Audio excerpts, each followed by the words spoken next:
English classes. कैसे हो आप सभी गाइस और आपकी पढ़ाई कैसी चल रही है? आई होप बढ़िया से आप लोग पढ़ रहे हैं और सेशंस को भी आप एंजॉय कर रहे हैं गाइस। काफ़ी इंपॉर्टेंट क्वेश्चंस आपको मिल रहे हैं यहाँ पर। और आज हमारा प्रैक्टिस सेट 55 है जिसमें हम बेहतरीन क्वेश्चंस हमको देखने को मिलेंगे। तो गाइस अगर आप नए हैं चैनल पर और अभी तक आपने सब्सक्राइब नहीं किया है तो मुझसे जुड़िए, सब्सक्राइब करिए चैनल को और लुत्फ उठाइए बेहतरीन क्वेश्चंस का। ठीक है गाइज। और मैं ये कह सकती हूँ कि कुछ ही ऐसे टीचर्स हैं जो यूट्यूब पर कंटिन्यू आपको कंसिस्टेंसी के साथ क्वेश्चन प्रैक्टिस करा रहे हैं। तो गाइस मैं ये नहीं कह रही कि कोई भी नहीं है, लेकिन कुछ ही एक दो टीचर्स ऐसी हैं, मैं नाम नहीं लूँगी, लेकिन वो भी करा रहे हैं। बट मैं बहुत ही कंसिस्टेंसी के साथ आपको करा रही हूँ। अगर आप नए हैं चैनल पे तो सब्सक्राइब करिए और अपनी तैयारी को बेहतरीन करिए। ठीक है, यही कह सकती हूँ गाइज। और क्वेश्चंस का लेवल कैसा है वो आप देख सकते हैं और लाइक शेयर वीडियो को ज़रूर करना है गाइज। और लास्ट में एक क्वेश्चंस मैं आपको होमवर्क के लिए दूंगी, उसका आंसर भी आपको ज़रूर देना है। ठीक है, सभी लोगों को आंसर करना है। तो देख लेते हैं क्या है आज के हमारे प्रैक्टिस में। First question is who called Shakespeare a Johannes factotum a jack of all trades. तो गाइज ये लाइन किसने बोली है शेक्सपियर के लिए? जोहन्नस फैक्टोटम किसने कहा है उनको? तो इसका आंसर हो जाता है रॉबर्ट ग्रीन गाइज। तो रॉबर्ट ग्रीन ने उनको जो है जोहन्नस फैक्टोटम कहा था। रॉबर्ट ग्रीन ने किस में कहा था? और रॉबर्ट ग्रीन क्या थे? यूनिवर्सिटी विट्स माने जाते हैं। आपको पता है यूनिवर्सिटी विट्स माने जाते हैं। और कैम्ब्रिज या किसको कहा जाता है यूनिवर्सिटी विट्स? जो कैम्ब्रिज से या ऑक्सफोर्ड यूनिवर्सिटी से पढ़े हैं तो उनको कहा जाता था क्या? और इनमें से और कौन है गाइस? क्रिस्टोफर मार्लो भी आपके जो हैं वो भी यूनिवर्सिटी विट्स हैं। तो इसका जो आंसर होता है वो होता है। और आपको पता है कि अपस्टार्ट क्रो भी कहा था रॉबर्ट ग्रीन ने। क्या कहा था? Upstart crow. और किस में कहा था? इनकी एक पैम्पलेट थी ग्रॉड्स वर्थ ऑफ विट, तो उसमें इन्होंने इनको जोहन्नस फैक्टोटम भी कहा था और अपस्टार्ट क्रो भी कहा था। तो ये दोनों चीज़ की रॉबर्ट ग्रीन ने कही थी। चलिए नेक्स्ट है। नेक्स्ट क्वेश्चन है हमारे पास, टू विट द वो a merry note while greasy Joan doth keel the pot. तो यहाँ पर नॉट और पोट ये राइम कर रहे हैं दोनों लाइन्स। तो देख लीजिए कि कौन सा आपको यहाँ पर जॉन गाल्सवर्दी का है, जॉन मिल्टन का है, विलियम वर्ड्सवर्थ का है या फिर विलियम शेक्सपियर का है, किसका वर्क है ये? तो गाइज ये जो है ऑप्शन डी पर जाएंगे हम। ठीक है, विलियम शेक्सपियर पर जाएंगे।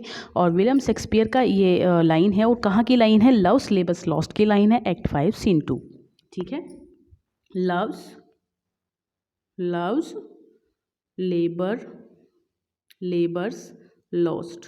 ठीक है, किसकी है? एक्ट 5 सीन 2 गाइस, एक्ट 5 और सीन 2। चलिए, Malcolm is in Macbeth is. Malcolm नाम का कैरेक्टर आपने सुना है, मैकबेथ में है। तो लेकिन ये है कौन? क्या ये सेकंड सन है, ब्रदर है मैकबेथ का? मैल्कम डंकन का क्या है? सेकंड सन है, ब्रदर है, फ्रेंड है या फिर एल्डेस्ट सन है? तो गाइस ये जो डी ऑप्शन है ये हमारा राइट हो जाएगा और यहाँ पे हो जाएगा हमारा मैल्कम और एल्डेस्ट सन है गाइस। मैल्कम जो मैकबेथ आपने प्ले देखा है, ये एक ट्रेजेडी है, बिग ट्रेजेडी में मानी जाती है। तो दूसरा कौन था? एक तो आपका मैल्कम हो गया, डोनाल्ड, जो सेकंड सन है वो डोनाल्ड था। दोनों याद रखिए आप लोग। कौन कौन से हैं? मैल्कम और डोनाल्ड, दो सन थे डंकन के। ठीक है, विच of the following pledge is not a tragedy. इनमें से कौन सा प्ले ट्रेजेडी नहीं है? तो ये तो बहुत आसान क्वेश्चन है, इस पर ज़्यादा डिस्कस नहीं करेंगे। टेम्पेस्ट जो है वो ट्रेजेडी नहीं है। ठीक है, ट्रेजी कॉमेडी है ये। क्या है? टेम्पेस्ट ट्रेजी कॉमेडी माना जाता है टेम्पेस्ट को। ठीक है, क्योंकि ये कॉमेडी भी नहीं है और ये ट्रेजेडी भी नहीं है, तो इसको ट्रेजी कॉमेडी माना जाता है। राइट, चलिए। Thou hadst a voice whose sound was like the sea. Thou hadst मतलब एक आवाज़ उन्होंने सुनी, एक ऐसी आवाज़ लाइक द सी, समुंदर की तरह, प्योर बिल्कुल पवित्र है, द नेक्ड हेवंस, ठीक है, स्वर्ग की तरह, मेजेस्टिक और फ्री, एकदम फ्री, किसी भी चीज़ से फ्री, ना कोई दुख नज़र आ रहा है उसमें, ना कोई उसमें चिंता नज़र आ रही है, एकदम फ्री है हर चीज़ से, मेजेस्टिक है। तो ऐसी वॉइस गाइस थी। आपको कहाँ पर मिलती है लाइन? तो किसकी लाइन है ये बताइए और कहाँ पर है ये? तो गाइज हम यहाँ पर रन करेंगे ऑप्शन कौन सा? ऑप्शन वर्ड्सवर्थ की लाइन है ये। ठीक है, वर्ड्सवर्थ की लाइन है और कहाँ की लाइन है? To Milton. ठीक है, विलियम वर्ड्सवर्थ की लाइन है और कहाँ की है? मिल्टन। ठीक है, मिल्टन पर हम लोग जाएंगे और जॉन मिल्टन के लिए है, ठीक है। विलियम वर्ड्सवर्थ की लाइन है और किसके लिए है? जॉन मिल्टन के लिए है। आपने सुना है ना लंदन 1802, ठीक है, ये लाइन आपने सुनी है। इसको टू मिल्टन भी कहते हैं, दोनों इसी का नाम है। तो 1800 में ये पोयम आई थी। कब आई थी? 1802 में आई थी। ये तो खुद ही पता है 1802 में आई थी, ठीक है। In which poem William Wordsworth enchanted and moved by a single girls song? कौन सी पोयम में जो है in which poem William Wordsworth is enchanted and moved by a single girls song? एक सिंगल गर्ल्स के सॉन्ग में कौन सी पोयम में है? तो ये तो आपको पता है, सॉलिटरी रीपर में है ना। स्कॉटलैंड गर्ल की वो जो है उसको गाते हुए सुन रहे हैं, जो हंसी हंसी काट रही है, फसल काट रही है और गा रही है, ठीक है। तो सॉलिटरी रीपर हो जाएगा। नेक्स्ट है हमारे पास में in which work of William Wordsworth is generally considered to be his magnum opus? तो विलियम वर्ड्सवर्थ का ऐसा कौन सा वर्क है जो मैग्नम ओपस कहलाता है? एक्सकर्सन है, preface to the lyrical ballads है, गाइड टू द लेक्स है, या फिर द प्रिल्यूड है? तो गाइज मैं आपको बता दूं कि प्रिल्यूड को कहा जाता है विलियम वर्ड्सवर्थ का मैग्नम ओपस। किसको कहा जाता है? प्रिल्यूड को कहा जाता है गाइज।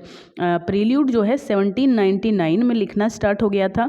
इसके बाद 1805 में ये कंप्लीट हो गया था।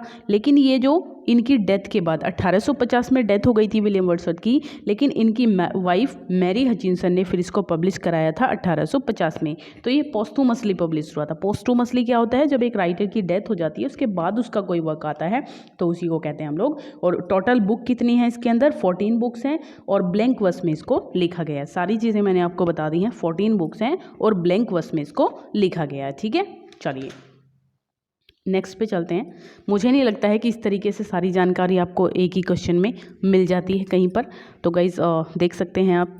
हु रोट द ऐसे नाइपोल्स इंडिया? आपको बताना है कि नाइपोल्स इंडिया जो ऐसे है वो किसका है? तो कमला दास का है, आर पार्थसारथी का है, ए के रामानुजन, या फिर निसीम इज़ेकिल?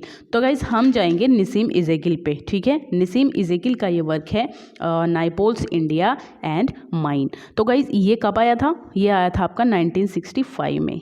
कब आया था? 1965 में। अच्छा मुझे ये बताइए कि ये जो ये आया था, इनका लाइफ स्पैन क्या है निसीम इज़ेकिल का? कब पैदा हुए थे, कब डेथ हुई थी इनकी? तो गाइज 1924 में ये पैदा हुए थे। और कहाँ पर लिखूँ? चलिए इरेज कर देती हूँ, ये मैंने मार्क कर दिया है। 1924 में ये पैदा हुए थे और 2004 में इनकी डेथ हो गई थी, ठीक है। इसमें भी 4 है, इसमें भी 4 है, ऐसे रिलेट करके आंसर दीजिएगा हमेशा, ठीक है। पूछ लिया जाता है कभी कभार, इसलिए बता रही हूँ। और वैसे भी आपको याद होना चाहिए कि कौन सा राइटर या पोएट कब पैदा हुआ था और कब उसकी डेथ हो गई थी। तो नेक्स्ट क्वेश्चन है, a time to change was written by? A time to change जो है वो किसका वर्क है? तो गाइज ये भी निसीम इज़ेकिल का है, ठीक है। ये इंपॉर्टेंट वर्क है इनके, निसीम इज़ेकिल का है ये भी। और कब आया था? ये आया था 1952 में। 1952 में आया था अ टाइम टू चेंज। और अभी जो मैंने बताया है नाइपोल्स इंडिया एंड माइन, ये आया था 1965 में, ठीक है।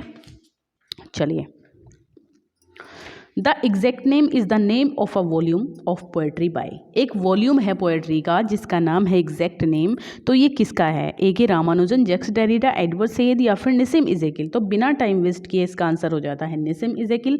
और गाइस एक चीज़ और इसमें है जो मैं आपको बताना चाहती हूँ कि ये आया था 1965 में। 1965 में ही आपका नाइपोल्स इंडिया एंड माइन आया था। और ये भी जो पोएट्री कलेक्शन है ये भी आया था 1965 में, राइट। चलिए, Saussure believed that a synchronic explanation of things demonstrates how forms and meanings are interrelated. तो वो बिलीव करते थे कि एक सिंक्रोनिक एक्सप्लेनेशन जो होता है ना चीज़ों का, वो डिमॉन्स्ट्रेट करता है, वो दिखाता है कि कैसे जो फॉर्म्स है और जो मीनिंग है आर एक दूसरे से इंटर रिलेट करते हैं। तो ये जो है क्या है? बिकॉज ऑफ द स्पेस, कैसे एक दूसरे से इंटर रिलेट करते हैं, किसकी वजह से करते हैं? तो because of space and time distinction of languages, because of signifiers, और दूसरा है in a particular space that needs the imagination to completed comprehend, या फिर at a particular point of time in a particular language system है guys. ये wrong, ये गलत हो गया थोड़ा सा, ये लैंग्वेज आप इसको समझिए, ठीक है। तो ये जो आंसर बनेगा इसका गाइस, ये बनेगा हमारा एट अ पर्टिकुलर, यानी कि ऑप्शन डी, एक पर्टिकुलर पॉइंट ऑफ टाइम, किसी पर्टिकुलर टाइम पे और पर्टिकुलर लैंग्वेज सिस्टम के अंदर, ठीक है। यही इसका आंसर है। How many phonemes are there in the word sum. आपको बताना है कि एक ये जो सम वर्ड लिखा हुआ है छोटा सा वर्ड है, लेकिन इसमें फोनेम्स कितने हैं, 1 है, 2 है, 3 है या फिर 4 है। तो गाइस फोनेम्स होते हैं, जैसे मान लिया आपने कोई भी वर्ड लिखा है तो उसमें कितनी चीज़ों की आवाज़ें आ रही हैं, कितने स्वर या व्यंजन हमारे सुनने को मिल रहे हैं, कितने स्वर सुनने को मिल रहे हैं। देखिए आप सम को लिख के सम को कैसे करेंगे आप, देखिए सम को आप कैसे करेंगे, एक सेकंड में समझा देती हूँ आपको। ये देखिए सम को हम लिखेंगे से प्लस ए प्लस में, ऐसे ही तो लिखोगे ना सम को। तो कितने फोनेम हो गए टोटल, बताइए कितने फोनेम हो गए, 3 फोनेम हो गए। तो यहाँ पर जो आंसर हो जाएगा वो 3 हो जाएगा। ठीक है गाइस, 3 आप समझ गए होंगे अब इसको इजीली। मान लिया मैं आपसे पूछने लग जाऊँ यहाँ पर मैनी, तो गाइस मैं प्लस ए प्लस ने प्लस ई, ये बनेगा। तो इसमें कितने हो जाएंगे, इसमें 4 हो जाएंगे। ठीक है, ऐसे होता है फोनेम्स। चलिए, which of the following is not a part of a treasury according to Aristotle. Aristotle के अकॉर्डिंग कौन सा जो है वो ट्रेजरी का पार्ट नहीं है। गाइज मैं ये 6 आप एरिस्टोटल ने कितने दिए थे, टोटल 6 पार्ट दिए थे किसी भी ट्रेजरी के। कौन कौन से थे, कौन कौन से थे वो, देखिए प्लॉट था, जो यहाँ पे है वो मैं यहाँ बता देती हूँ आपको। प्लॉट था, स्पेक्टिकल था, डिक्शन था, 3 तो ये हो गए। और क्या था, थॉट, THOUGHT थॉट था, और आपका मेलोडी था। ठीक है, थॉट था, कैरेक्टर था और मेलोडी था। ठीक है, ये 6 आपको याद रखने हैं, क्वेश्चन जरूर बनते हैं यहाँ से, मैं बता दूंगा गाइस आपको। तो यहाँ हो जाएगा हमारा, तो कौन सा इसमें नहीं होगा गाइस, इमिटेशन हमारा आंसर होगा। इमिटेशन नहीं होता है, ये 6 जो होते हैं ये मैंने आपको बता दिए हैं। Which play of following Euro-American playwrights can't be described as the theatre of absurd? तो यहाँ पर बताना है कि which play of the following Euro-American playwrights, कौन सा ऐसा यूरो अमेरिकन प्लेराइट्स है जिसके जो वर्क हैं वो थिएटर ऑफ द एब्सर्ड कहलाते हैं। वैसे तो मार्टिन एस्लिन है। अगर थिएटर ऑफ एब्सर्ड किसने कॉइन किया था, अगर ये पूछ लिया जाए आपसे, तो वैसे तो मार्टिन एस्लिन होगा, लेकिन जो यहाँ पूछा गया है गाइस, तो वो आपका बनेगा ऑप्शन सी, यानी कि एडवर्ड बॉन्ड। ठीक है, एडवर्ड बॉन्ड के जो कोइन, अगर ये पूछा जाए कि कॉइन किसने किया था, तो वो तो आप मार्टिन एस्लिन करेंगे। लेकिन अगर ये पूछा जाए कि भाई कौन सा ऐसा राइटर है या पोएट, मतलब कौन सा ऐसा नॉवेलिस्ट है या ड्रामेटिस्ट है जो इसका यूज़ कर रहा है, तो यहाँ पे एडवर्ड बॉन्ड हो जाएगा इनमें से, क्वेश्चन के according. Which of the following is an example off campus novel. Campus novel क्या होते हैं, जो यूनिवर्सिटी के इर्द गिर्द या फिर यूनिवर्सिटी या फिर आपका जो कैंपस होते हैं उनके इर्द गिर्द जो घूमते हैं जिनकी स्टोरी, उनको हम कैंपस नॉवल कहते हैं। तो कैंपस नॉवल जो है, एकेडमिक नॉवल भी इसको कहते हैं। ठीक है, एकेडमिक नॉवल अगर हो तो वो भी कैंपस नॉवल होता है। तो ये जो है ये जॉनर जो है स्टार्टेड हुआ था 1950s के दौरान। कब, द ग्रोव्स ऑफ एकेडम नाम का एक वर्क आया था जो मैरी मैकार्थी द्वारा लिखा गया था 1952 में। तो इसका जो आंसर है गाइस वो हो जाएगा लकी जिम। ठीक है, लकी जिम जो है यहाँ पे वो कैंपस नॉवल है। Alex dash the book thoroughly. देखिए अब ये ग्रामर के क्वेश्चंस आ गए हैं, तो यहाँ पर आपको ब्लैंक पे बताना है कि कौन सा आएगा आपका आंसर। हैव रीड होगा, हैज़ रीड होगा, डिड रीड होगा या फिर हैड रीड होगा। देखिए गाइस यहाँ पर कहा जा रहा है कि कुछ मतलब एलेक्स ने मतलब पढ़ा है, ऐसे ही तो होगा ना, पढ़ा था थोड़ी होगा। एलेक्स ने पढ़ा है बुक को थोरोली कैसे पढ़ना होता है, जब बहुत ही बारीकी से, बहुत ही अच्छे तरीके से हम लोग पढ़ते हैं किसी चीज़ को। तो एलेक्स हैज़ रीड होगा यहाँ पर। ठीक है, प्रेजेंट परफेक्ट का यहाँ पे हमारा बनेगा। Next question, which form of the tense is used to describe things that are happening right now.